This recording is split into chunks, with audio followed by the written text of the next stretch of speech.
नहमदुहु व नसल्ली अला रसूलिल करीम अम्मा बाद अऊज़ु बिल्लाहि मिनश शैतानिर रजीम बिस्मिल्लाहिर रहमानिर रहीम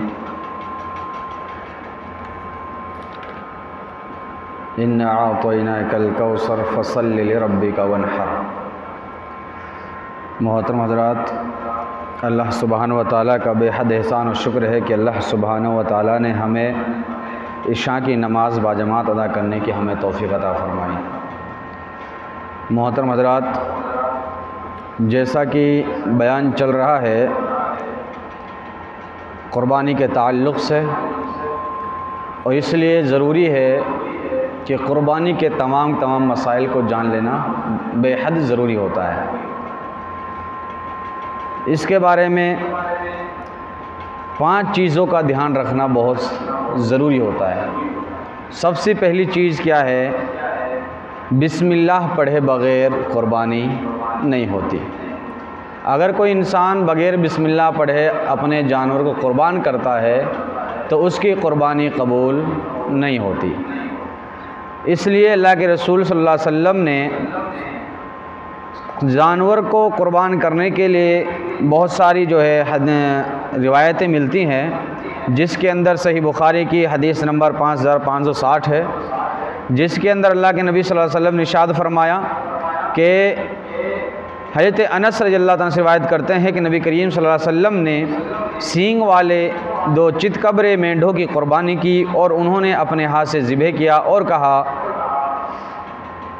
बिस्मिल्लाहि वल्लाहु अकबर। यानी ये दुआ पढ़ के अल्लाह के रसूल सल्लल्लाहु अलैहि वसल्लम ने अपने 2 मेंढों को ज़िबह किया। और एक और हदीस के अंदर है, ये अबू दाऊद हदीस नंबर 2436 और अबू दाऊद की हदीस नंबर 2810 है कि हज़रत जाबिर रज़ियल्लाहु अन्हु से रिवायत है कि रसूलुल्लाह सल्लल्लाहु अलैहि वसल्लम ने जानवर ज़िबह करते वक्त ये अल्फाज कहे बिस्मिल्लाहि वल्लाहु अकबर हाज़ा अन्नी व अम्मन लम युदही मिन उम्मती। यानी अल्लाह के रसूल सल्लल्लाहु अलैहि वसल्लम ने अपने जानवर ज़िबह करते वक्त ये अल्फाज कहे, जिसका माना ये है कि अल्लाह के नाम के साथ और अल्लाह सबसे बड़ा है, ये जानवर मेरी तरफ से और जिसने उसकी तरफ से जिसने मेरी उम्मत में क़ुरबानी नहीं की है। और अगर कोई इंसान खुद करे क़ुरबानी और कहे इन अल्फाज बिस्मिल्लाहि वल्लाहु अकबर हादा अन्नी, और अगर अपने पूरी घर वालों की तरफ से कर रहा है अहलल बैत। और फरमाया दूसरी हदीस है, हदीस मुस्लिम की है, हदीस नंबर 1967 है, अल्लाहुम्मा तक़ब्बल मिन मुहम्मदी व आली मुहम्मदिन व मिन उम्मती मुहम्मदिन। हज़रत आयशा रज़ियल्लाहु अन्हा से मरवी है कि एक रिवायत है कि रसूलुल्लाह सल्लल्लाहु अलैहि वसल्लम ने मेंढे को पकड़कर उठाया और ज़िबह करते वक्त ये कहा अल्लाहुम्मा तक़ब्बल मिन मुहम्मदी व आली मुहम्मद व मिन उम्मती मुहम्मद। ए अल्लाह, तू मोहम्मद की तरफ से और आले मोहम्मद तरफ से और उम्मत मुहम्मदिया की तरफ से इस क़ुरबानी के जानवर को कबूल फरमा। तो इस दुआ को पढ़कर भी हम अपने जानवर को ज़िबह कर सकते हैं। और अब सुनन अबी दाऊद की एक रिवायत के अंदर है कि रसूलुल्लाह सल्लल्लाहु अलैहि वसल्लम ने ईद के रोज़ 2 मेंढे कुर्बान किए।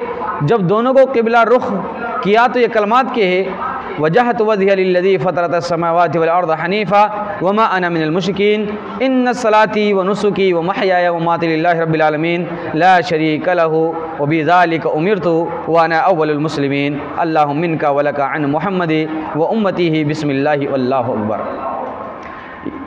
इन अल्फाज के ज़रिए से अल्लाह के रसूल सल्लल्लाहु अलैहि वसल्लम ने जानवर को ज़िबह किया। अब सवाल ये पैदा होता है कि इन दुआओं को क़ुरबानी करने से पहले पढ़ें या बाद में पढ़ें।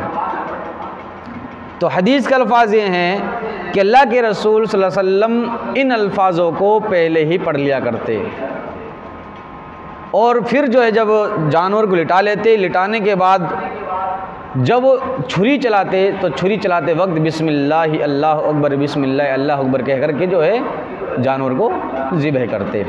ये पहली चीज़। दूसरी चीज़ क्या है? छुरी जानवर के सामने तेज़ ना की जाए। ये हमें बहुत ज़रूरी ध्यान रखने वाली चीज़ होती है।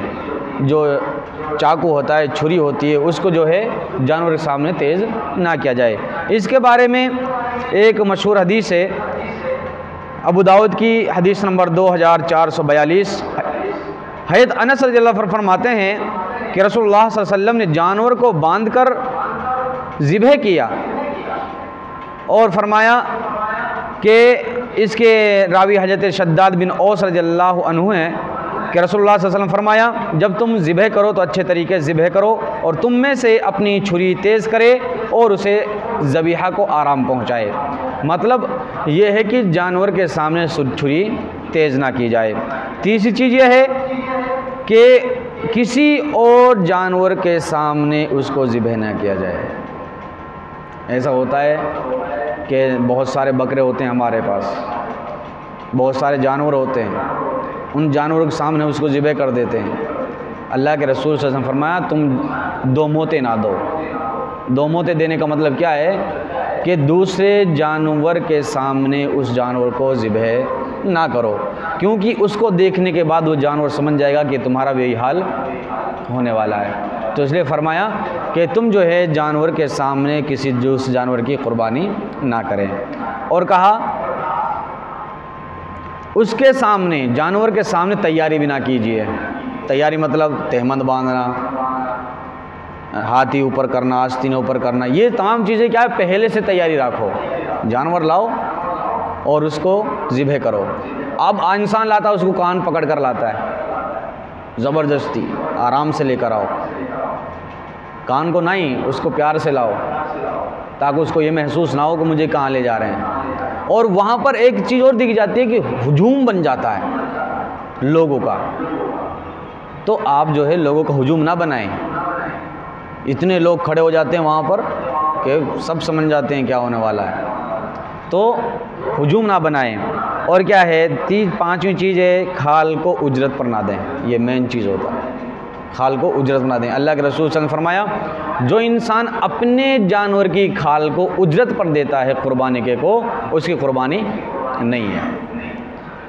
अब इसके अंदर उजरत भी है, और बहुत से लोग क्या है, इसके पैसे को अपने लिए खर्च कर डालते हैं। अल्लाह के नबी सल्लल्लाहु अलैहि वसल्लम इरशाद फरमाया, तुम जानवर की खाल को अपने लिए इस्तेमाल कर सकते हो, जूतियाँ बनवा सकते हो, चमड़े की जो चीज़ें बनती, चमड़े की चीज़ें बनवा सकते हो, मशकीज़ें बनवा सकते हो, और तरह तरह की चीज़ें बनती हैं, आप उस चीज़ में इस्तेमाल कर सकते हो।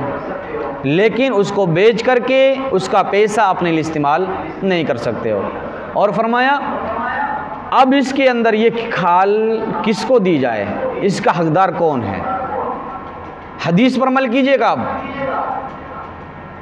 हदीस पे अमल करना ज़रूरी है, वरना वही हाल हमारा रहेगा कि मांगने वाले हमारे दर पर खड़े हो रहेंगे। फरमाया, सबसे पहला खालों पर, चमड़ी पर किसका हक है। फरमाया, सबसे पहला हक मिस्कीन का है, गरीबों का है। लेकिन अब क्या है, पहले से ऐलान हो जाता है, मस्जिदों में इश्तिहार छप जाते हैं कि हमारे जो स्कूल चल रहा है, ये कोचिंग चल रही है, ये फ़लाँ चीज़ चल रहा है, जहाँ पर गरीबों के लिए बच्चों को इंतज़ाम किया जा रहा है, आप यहाँ पर इसको दीजिए। वो चलते रहेंगे। मदरसे के बोर्ड लग जाते हैं कि आप मदरसे में दीजिए, मदरसे चलते रहेंगे, कोचिंगें चलती रहेंगी। और बहुत से लोग तो क्या हैं, ये लिखकर ऐलान करते हैं कि हमारी लड़कियों की शादियां होने वाली हैं, शायद लड़कियां रुकी हुई हैं, रो रही हैं, उनके लिए आप जो है इस खाल को तकसीम कीजिए, उनको दीजिए, उनकी शादियां होती रहेंगी। अल्लाह के रसूल ने फरमाया, शादियों के अंदर खर्चा नहीं है, इनको कहाँ देना है, मिस्कीनों को देना है। और जो कहा कि जानवर का गोश्त भी मिस्कीनों को तकसीम करना, मिस्कीनों को देना, और उन लोगों तक पहुँचाना जो तुम्हारे पड़ोसी हैं। अब एक इंसान होता है कि इस खाल को ना तो खुद इस्तेमाल करता है, बल्कि उसको उजरत पर दे देता है। कस्साब को, काटने वाले को, चमड़ी उतारने वाले को, उसको उजरत पे देता है। फरमाया, जो इंसान उजरत पे देता है उसकी कुर्बानी नहीं है।